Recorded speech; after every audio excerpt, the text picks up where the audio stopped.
I'm Clyde Walter, Chief Growth Officer at Jocelyn, and I'm here with our CEO and President, Susan Resco, for a conversation around community mental health in the wake of mass tragedy.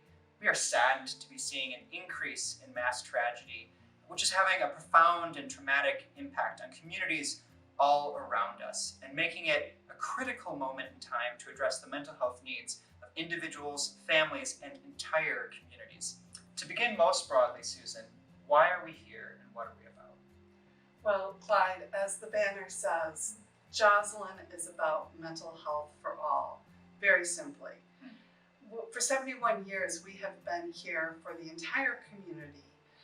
That includes everyone, regardless of socioeconomic status, color, race, or a type of insurance you might have. But we go farther than that, and not just making sure that people can afford treatment. We hire clinicians who look like our community, who speak lots of different languages, so that anybody that comes in, because we serve over 100 communities in Northeast Illinois, anybody can feel comfortable here and connect with a clinician. Wow, yeah, going a step beyond to really meet the mental health needs Yeah. of those communities. To take it a step deeper, what is the role of community mental health in the wake of a mass tragedy like what we saw recently in Highland Park? Most importantly, we are here to support those who have suffered from this terrible tragedy in any capacity.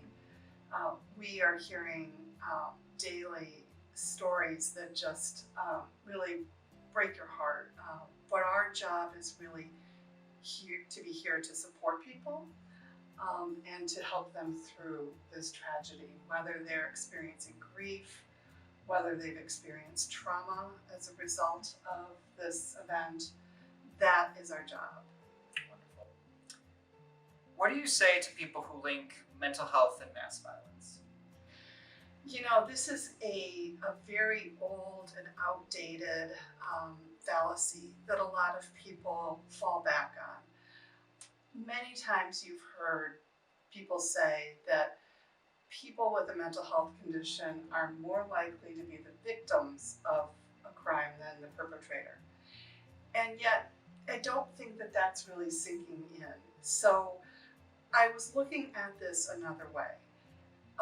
When you look at the world population, the United States has 4.25% of the world population. And yet, 78% of mass shootings occur within our borders. No one country has a more prevalence or higher incidence of mental health conditions than another. It is equal across the world. We are all humans, and yet 3/4 of the mass shootings occur within our borders. Wow, so there clearly are other factors that need to be observed and appreciated in this mix. Mental health conditions are not the reason. And lastly, so many people are looking to make a difference for their families and for their communities. How can they respond? So the saying that we heard after 9/11 is that if you see something, say something. That applies today. But a lot of times people don't know what they're seeing, because unless you're trained, it's a little bit more difficult to identify somebody that's having symptoms of a mental health challenge. So Jocelyn offers mental health first aid, as you know, which is an amazing program that teaches lay people, non-clinically trained people, how to recognize the signs and symptoms of a mental health condition and what to do, how to refer people to help. I took that program and it was just so powerful to practice the language, to practice asking questions that can be so really difficult. is. And you are trained as a social worker. I am not, but I have spent 25 years reading and studying, and I learned so much from this course. There's some really tough conversations that it teaches you to have, and it makes it much more easy.